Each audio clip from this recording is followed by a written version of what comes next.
Bagaimana kalau suami istri kerja, anak-anaknya dititipkan ke orang tua? Apakah suami istri ini zalim? Ya, zalim. Berapa kali ibu kita itu tidak jadi sholat duha dulu 30 tahun yang lalu, mak. Kau tak jadi sholat duha gara-gara aku kencing di kainmu. Kau tak jadi tahajud malam karena aku menangis. Coba ibu bapak pulang ke rumah, kalau emaknya masih hidup, tanya berapa bulan aku nangis dulu.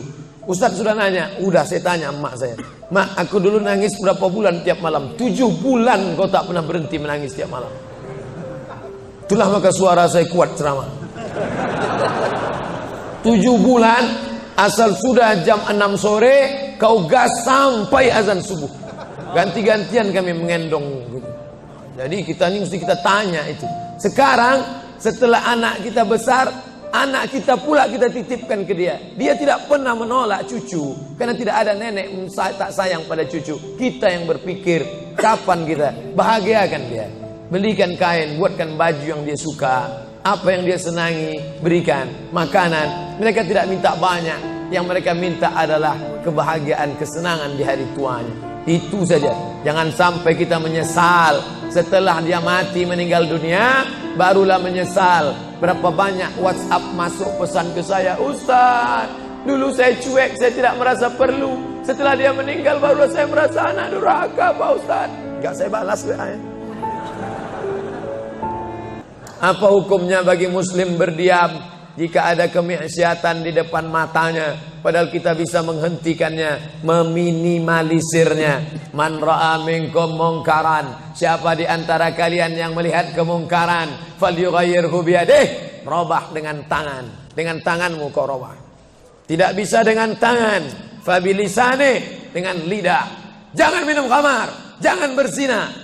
Tidak bisa dengan lidah, fabiqalbi, dengan hati. Jangan kau ikut. Gimana dengan tangan, Pak Ustadz? Tangan saya kan nggak bisa melarang orang jual khamar. Buatkan perda, peraturan daerah, tidak boleh jual khamar. Wah, ini anti kebinekaan. Banyak orang lain mau minum khamar.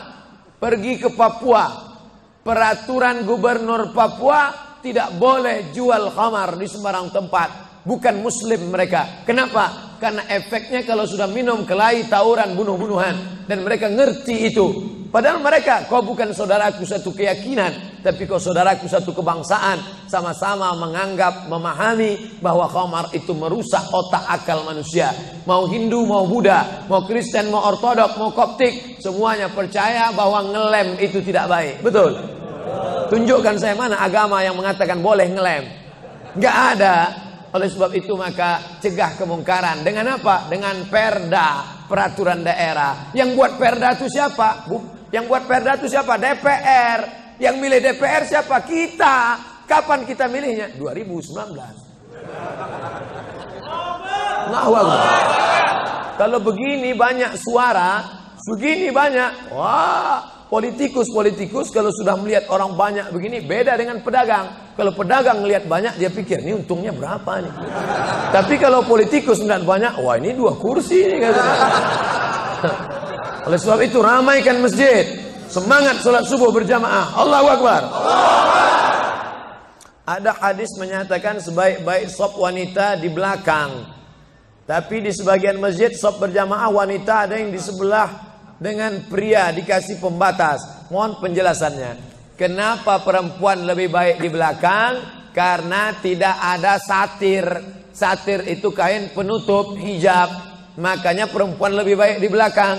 Karena di antara perempuan dan laki-laki itu ada anak kecil dipasang sop di belakang. Maka perempuan yang di belakang itu paling baik karena dia tidak melihat laki-laki.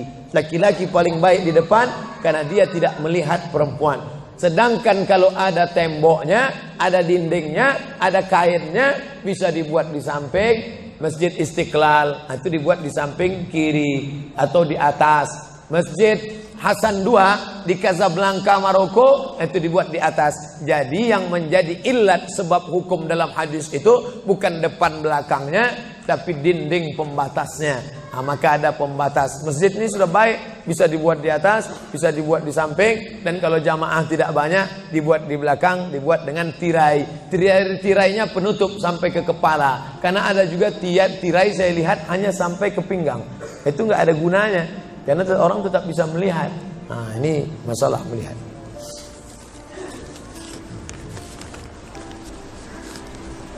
Kalau ada orang tua melarang menikah anak perempuannya, padahal sudah dikehendaki laki-laki yang soleh, bagaimana Pak Ustaz? Ini yang nulis pasti laki-laki soleh.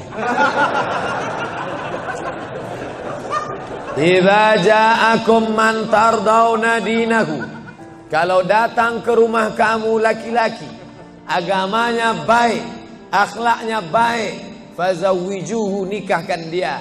Kalau tidak kamu nikahkan, takun fitnatun fil ardi, akan terjadi fitnah yang besar, wa fasadun arid, kerusakan yang sangat luas. Apa dia? Kalau nikah mahal, maka zina murah. Nauzubillah. Datang anak soleh ke rumahmu, menikah, ingin nikahi anakmu, tapi hadis ini ditujukan kepada para wali.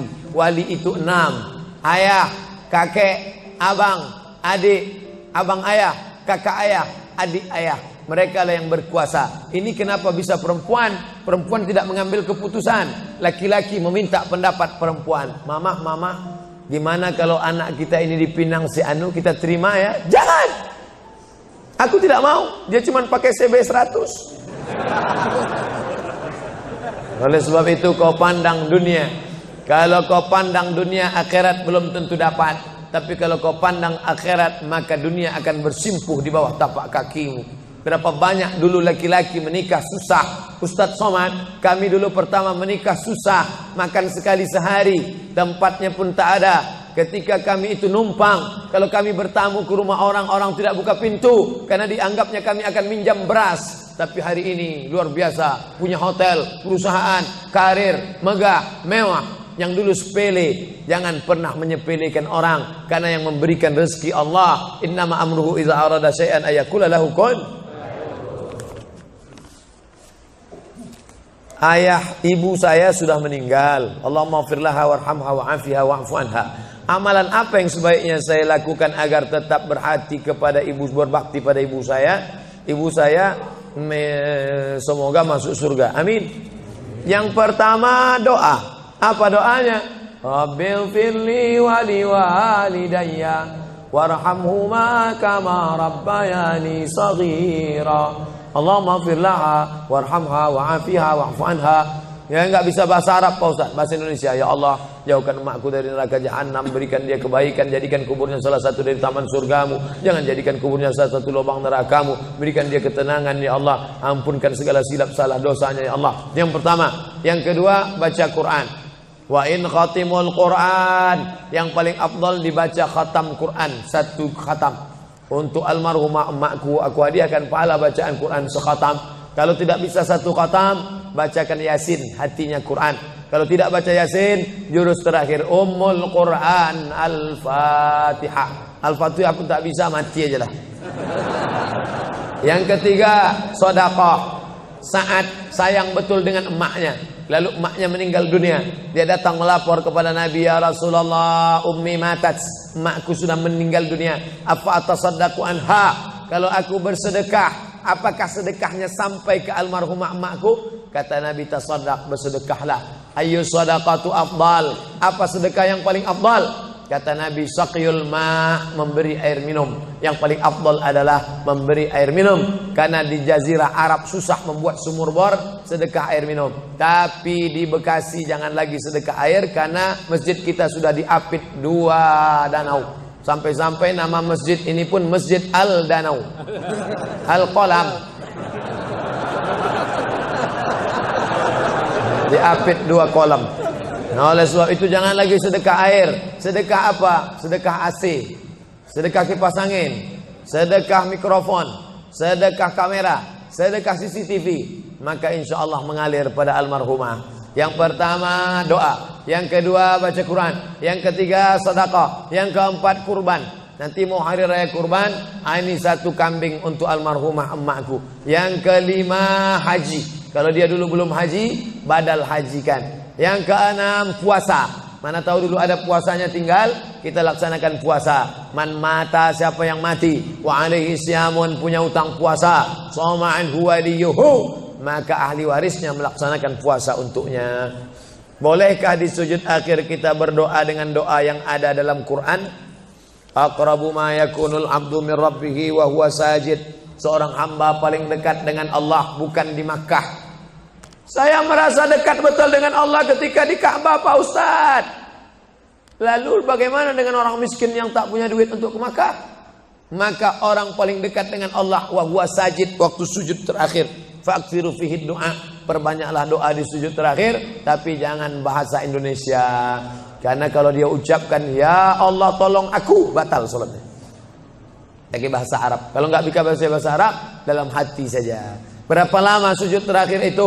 Sampai Sayyidatuna Aisyah mencubit tangan Nabi dari balik kain. Selesai sholat Nabi tanya, Aisyah, kenapa kau cubit tanganku tadi? Kata Aisyah, kusangka kau sudah sakratul maut ya Rasulullah. Saking panjangnya doa Nabi.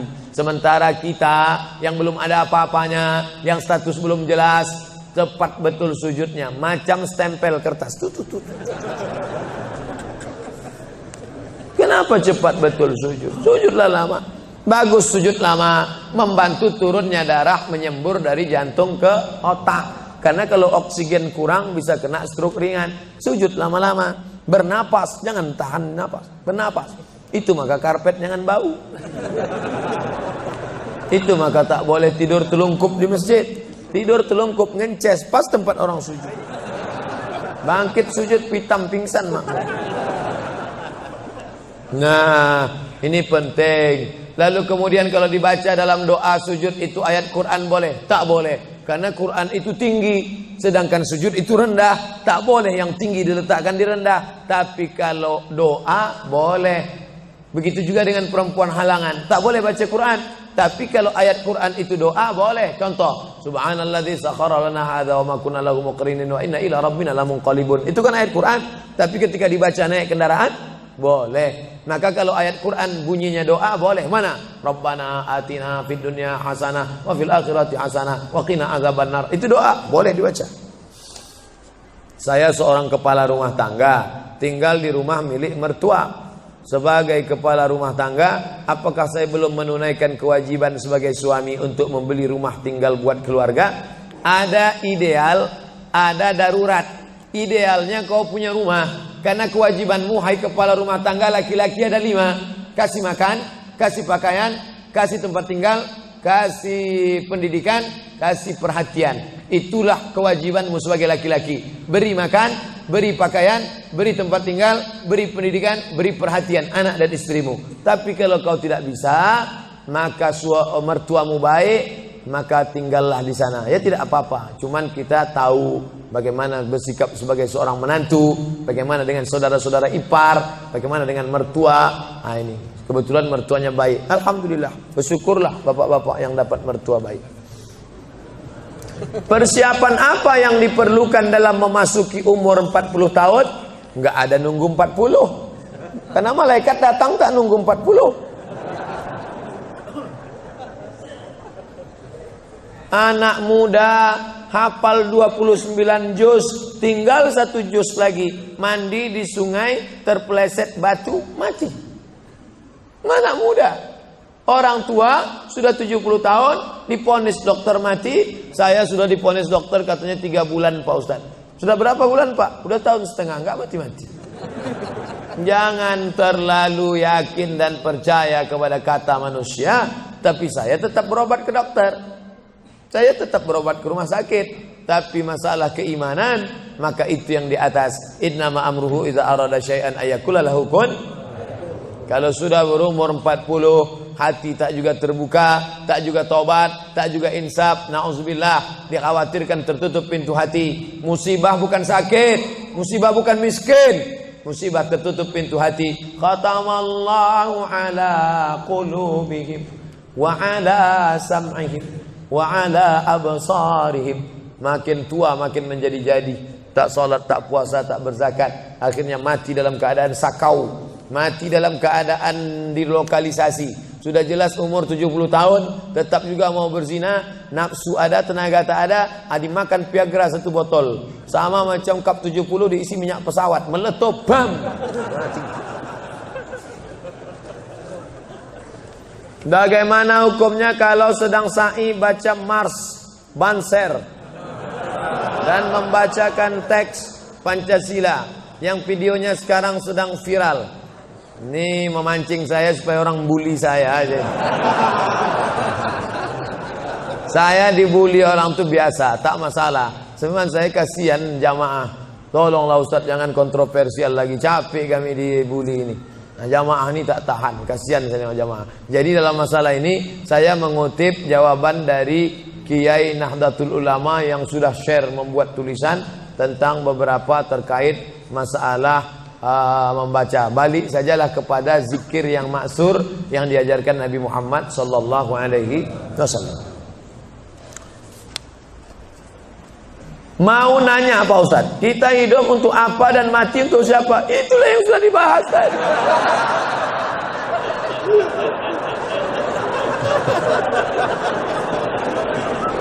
Artinya pertanyaan ini dibuat sebelum pengajian tadi. Kakak boleh suuzon. Kertas terakhir. Ada lagi. Kertas, kenapa Allah membolehkan poligami? Kenapa hikmah? Fankihu ma tabalakum minan nisa. Nikahilah nisa. Itu syaratnya yang pertama. Yang dinikahi itu nisa. Makanya laki-laki menikahi perempuan, karena Allah menciptakan Adam dan Hawa, bukan Adam dan Asep. Setelah kau pilih nisa, syaratnya bagaimana? Min thayyibat fankihu ma taba, yang baik. Kalau laki-laki thayyib, thayyib itu artinya baik. Sekarang thayyib sudah berubah, enggak pulang-pulang. Fankihu ma taba, nikahilah perempuan yang baik, minan nisa, perempuan yang baik. Masna 2, wa sulasa 3, wa ruba' 4. Fa in khiftum alla ta'dilu, kalau kau khawatir tak sanggup adil, fawahidah, 1 saja cukup. Ada seorang janda, dia punya anak, maka anak yatimnya ini perlu dijaga orang. Maka daripada dijaga orang lain, saya ajalah menjaganya. Nah, itu alasan pertama, karena untuk menjaga anak yatim. Itu alasan pertama. Alasan kedua, ada mungkin laki-laki yang dia 300 tenaga kuda. Tak bisa dia kalau tak poligami, tak cukup 1. Kalau sampai 1 tuh mati bu tuh. Nah, tuh. Jadi perempuan tidak boleh mengatakan lebih baik lakiku berzina. Oh enggak, maka dia harus berlapang dada menerima 300 tenaga kuda.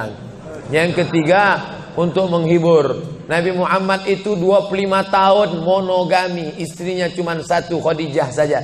Jadi jangan katakan dia penyakit seksual, dituduhkan orang sekuler, liberal, kafir, munafik. Nabi Muhammad itu 25 tahun dalam keadaan lajang, tidak pernah berzina.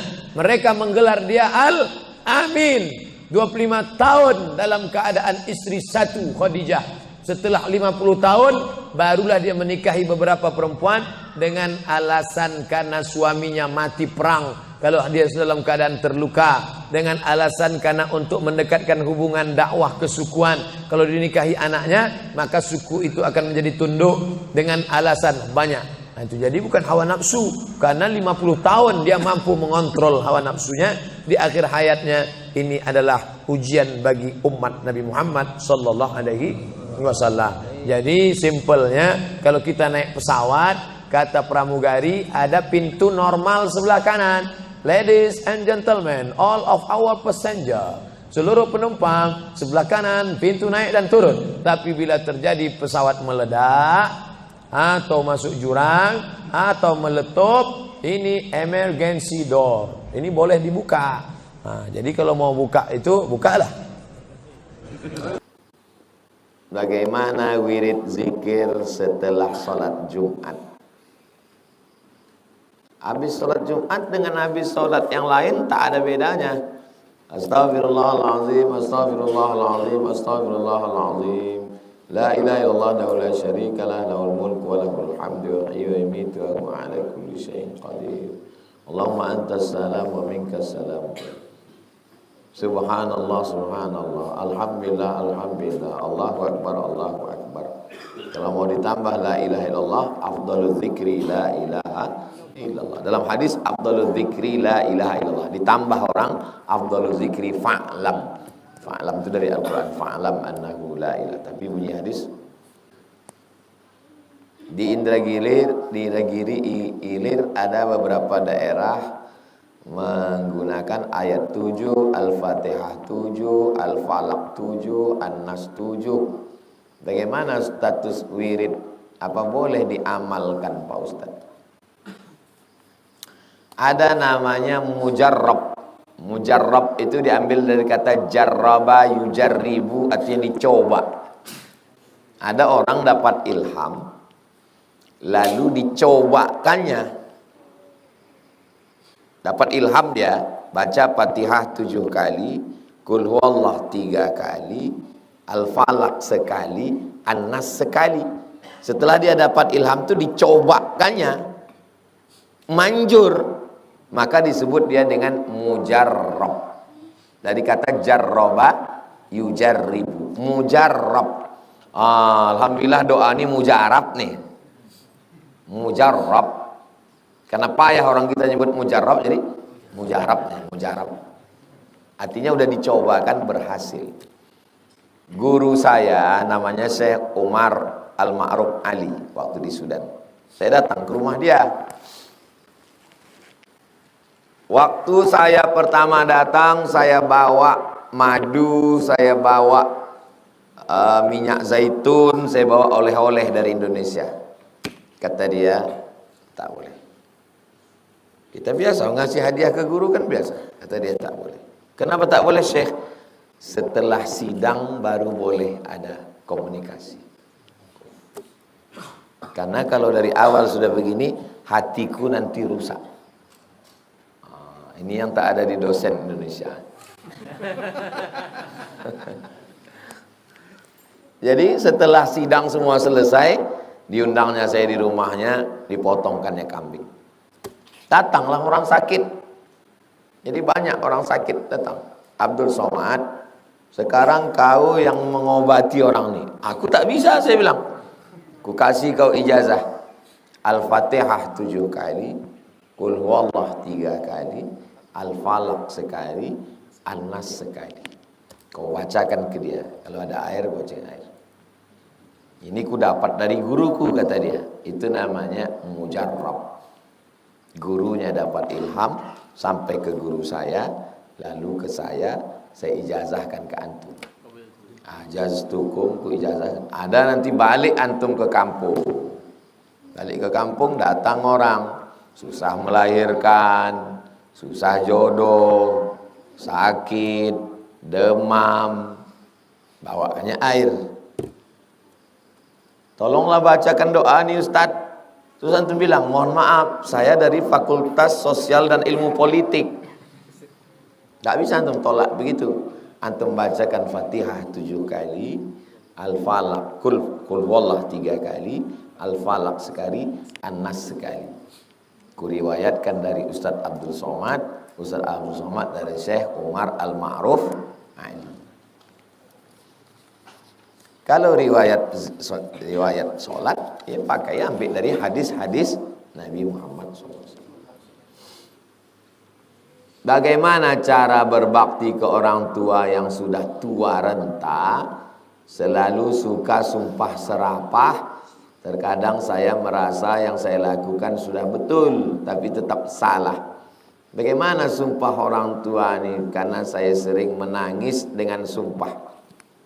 Seandainya Allah mengirim malaikat, lalu malaikat itu ngasih tahu ke saya, Somad, ya malaikat, mau kau kuhidupkan emak kau lagi, tapi dari pagi sampai malam dia menyumpah kau aja. Hidupkanlah malaikat, hidupkanlah. Biarlah ya dia hidup. Tak usah dia senyum, tak usah dia baik, tak usah dia menasihati saya. Hidupkan dia, disumpah serapahnya saya 24 jam, biarlah. Bagi kalian yang disumpah mak kalian, dicaci maki hamunnya kalian, lalu kalian berhenti berbakti sama dia. Kalau saya, kalau bisalah dia hidup lagi. Mau dibilangnya binatang, mau dibilangnya apa. Saya Pak Ustadz, yang dikata jamaah, sudah saya siapkan makanan ke emak saya. Pergi dia ke tetangga, minta nasi. Dibilangnya, anakku tuh parah kali. Taklah dibuatkannya aku makan. Padahal udah ada di rumah Pak Ustadz. Saya belikan dia baju baru Pak Ustadz. Pergi dia ke tetangga, dibawanya baju sobek. Tengoklah anakku. Apa yang saya lakukan Pak Ustadz? Kaulah orang paling beruntung, paling bertuah, saya bilang. Aku yang mencaci maki pun tak ada lagi. Nah, jadi kalau antum punya orang tua, jaga-jagalah. Orang tua makin tua dia memang begitu. Macam memegang Quran buruk. Dibaca tak terbaca karena sudah berlobang-lobang, dibuang berdosa. Begitulah orang tua. Kalau antum punya orang tua 60 parah, 70 makin parah, 80 makin parah. Kalau udah 80 datang antum tanya, kau siapa? Makin parah. Antum mandikan dia, antum sabunkan dia, pakaikan pempes. Ingat dia sembahyang-sembahyang, jaga, kasih kain paling bagus. Cari kain ke Ramayana sana, tanya, mana kain yang harga 5 juta? Belikan sajadah paling bagus. Carikan minyak wangi paling bagus. Itulah kunci hidup antum. Jadi kalau mengadu tentang orang tua sama, kalau ada antum mengadukan orang tua antum ke saya, tak akan pernah menang antum. Antum cari ustaz lain. Siapa saja yang mengadukan orang tuanya ke saya, tidak akan pernah menang. Datanglah orang mengadu ke saya. Saya Ustadz, mak saya ini menyumpah serapah saya, binatang keluar dari mulutnya. Udah habis semua, udah habis. Kalau antum nanti jadi Ustadz, datang orang ngomong, jangan dipotong, biarkan dia sampai habis. Kan udah terasa itu, asal udah agak diulangnya 2 kali, itu sudah habis bahannya itu. Nah, udah habis ceritanya, mak saya ini Pak Ustadz disumpah serapahnya saya ini, saya salah semua, tak ada yang betul, ini begini begono. Udah habis, sudah. Apa yang kau kasih ke emak? Apa yang kau kasih ke dia? Ku kasih ke dia gelang, kanannya penuh, kirinya penuh. Kubuatkan dia cincin 10, ada semua cincin. Kubuatkan dia rumah, ku kasih dia mobil, ku suruh jalan-jalan. Si putra bawa, si putra met dia. Putra kau bawa emak, bawa ke Danau Toba, bawa ke Medan, bawa keliling, kasih duit. Kau apa kau kasih? Itu diam dia. Jadi siapapun yang mengadu ke saya tentang orang tua, kalian tak akan pernah menang. Kalian cari ustaz lain yang akan memenangkan kalian. Di manakah tempat terbaik untuk berkurban? Di tempat orang yang tak pernah menengok daging. Jangan kan mencium daging, menengok pun tak pernah. Nah, itu yang paling bagus. Antum salurkan, kasih ke Ustadz Al-Nob di Yayasan Tabung Wakaf Umat. Nanti akan disalurkan ke Bagan Benio, dibawa ke suku Talang, dibawa ke suku Akit, dibawa ke suku Lawak. Apakah pemilik kurban perlu menyampaikan biaya kurban juga termasuk biaya operasional? Apakah panitia kurban perlu menyampaikan biaya kurban termasuk biaya operasional? Bapak Ibu peserta kurban, kurban kita tahun ini per orang 2.700.000. Sudah masuk harga sapi dan biaya operasional. Survei ke Muara Lembu, ongkos truk, jaga malam, upah tukang jagal, komplit. Inilah dia 27. Akadnya, kubayarkan 27 untuk kurban dan biaya operasional tunai, sah. Jangan antum bilang biaya kurban. Operasional dari mana diambil? Diambil dari masjid, haram. Karena orang nyumbang untuk masjid, bukan untuk kurban.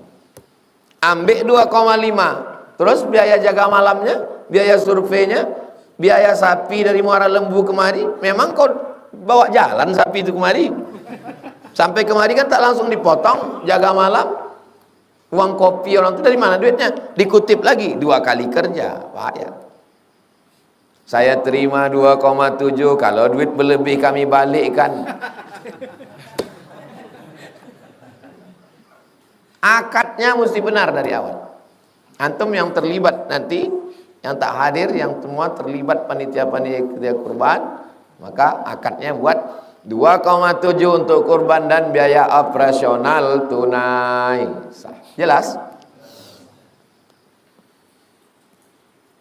Semasa hidup orang tua saya wasiat, setelah saya meninggal, warisan saya tinggalkan jangan kalian bagi sebelum ibu kalian meninggal.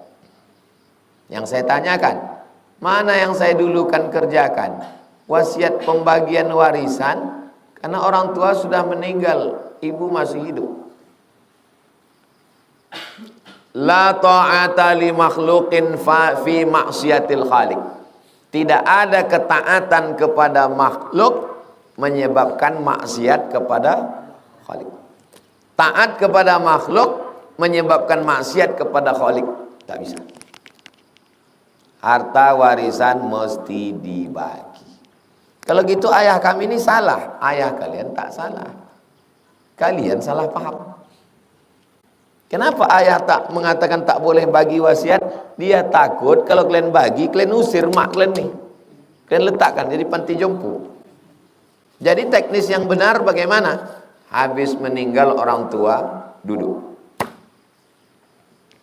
Ini harta warisan. Ada tanah, ada ruko, ada toko, ada rumah. Bagi. Ini rumah, ini tanah, ini yang lain. Kau dapat jatah tanah, kau dapat ruko. Di antara keluarga ini yang kira-kira berduit, yang kira-kira beruang, mana? Ini ada 3 orang. Kalian yang bertiga jatah rumah. Kenapa kalian bertiga jatah rumah nih? Karena kalian berduit. Jadi kalian masih bisa tenggat lama. Kalian jaga emak nih, jangan kalian halau dia dari sini. Yang ini kasih ruko, kenapa? Karena anaknya sedang kuliah, duitnya tak ada, bisa dijualnya langsung. Ini yang sawit, kenapa? Ini susah, ini bisa jual langsung. Ini kalian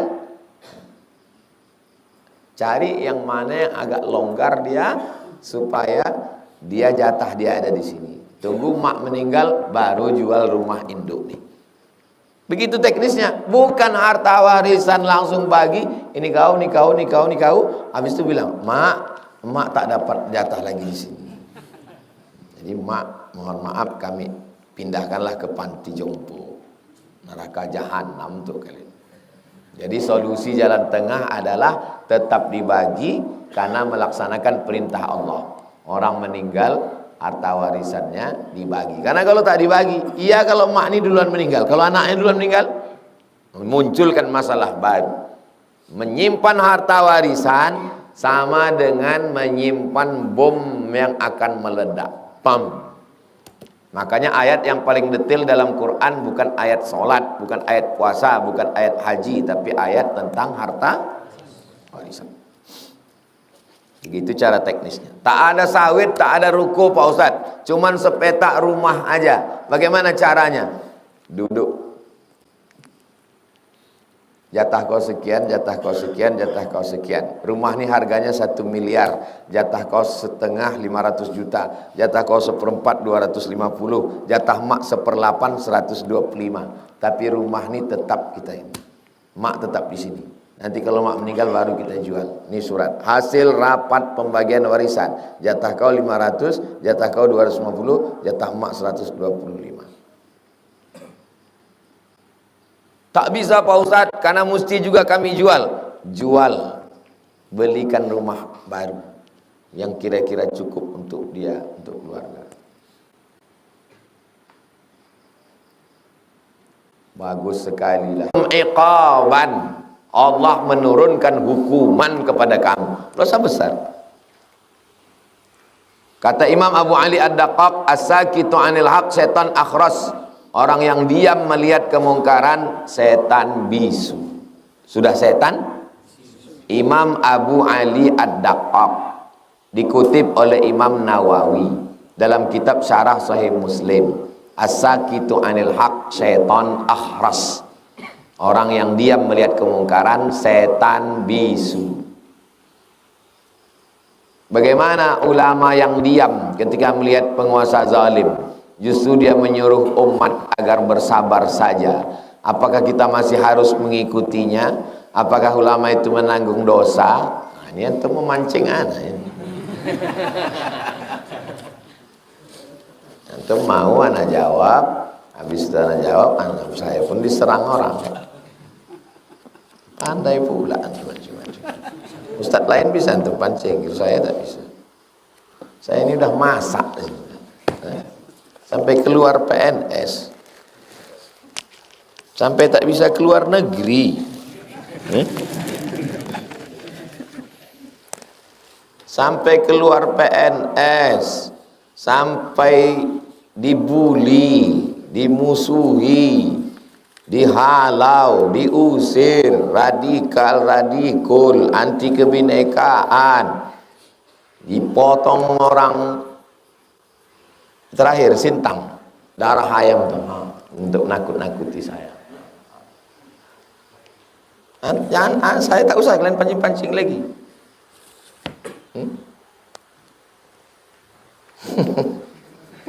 Ustaz lain bisa kalian pancing. Ustaz lain dia bilang, itu adalah ulama so, itu adalah, habis itu dipotong.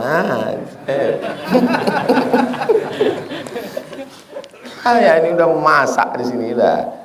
Udah dihalau, udah diusir, udah ditangkap. Mudah-mudahan Allah menjaga kita semua. Amin. Ala hadhihi niyyah al-Fatihah. A'udzubillahi minasyaitonir rajim. Bismillahirrahmanirrahim. Alhamdulillahi rabbil alamin. Ar-Rahmanir Rahim. Maliki yaumiddin. Iyyaka na'budu wa iyyaka nasta'in. Ihdinas siratal mustaqim. Siratal ladzina an'amta 'alaihim ghairil maghdubi 'alaihim waladdallin. Amin. Masih banyak lagi ulama ahlus sunnah wal jamaah. Kalau antum tengok ada yang ada jalisahu, akilahu, syaribahu. Duduk-duduk bersama mereka, makan-makan bersama mereka, minum-minum bersama mereka. Kan sebagian. Yang sebagian kan masih ada yang istiqomah. Ikutlah. Jelas? Jalisahu, akilahu, syaribah, duduk-duduk, makan-makan, minum-minum. Kalau sudah duduk-duduk, makan-makan, minum-minum, khalata, bercampur hati. Kalau ditanya, kenapa kau duduk-duduk sama dia? Kalau kita mendekati siapa lagi? Kita berpegang kepada hadis. Jangan pegang kepada Abdul Somad, berpegang kepada hadis. Makanya kita bukan tablik akbar, kita ngaji nih sekarang, ngaji kita. Jangan nanti videonya dipotong kata Abdul Somad tidak boleh duduk, jangan gitu. Kan ngaji nih. Kalau bisa kalian kasih tahu, kasih tahu. Tak bisa kasih tahu, saya pinjamkan ya, pukulkan ke kepalanya. Allahumma arinal haqqa haqqa warzuqna ittiba'ah wa arinal batila batila warzuqna ijtinabah. Allahumma dafa'an al-ghala wal waba wal fahsya wal riba wal zina wal munkar. Allahumma arzuqna al-istiqamata ala syari'atil warra wa tariqatil bayda. Allahumma akhtim lana bi husnil khatimah wa la takhtim alaina bi su'il khatimah. Rabbana atina fid dunya hasanah wa fil akhirati hasanah wa qina azabannar. Sallallahu alaihi sayyidina Muhammad wa ala alihi wasallam. Walhamdulillah. Bersama kita subuh ini ada Bapak Wakil Wali Kota Bukit Tinggi, Buya Marfendi. Buya ulama alumni Gontor yang berjuang melalui politik. Kita doakan beliau ditolong Allah dan menolong agama Allah. Amin. Salat sunat Isyraq 2 rakaat. Assalamualaikum warahmatullahi wabarakatuh.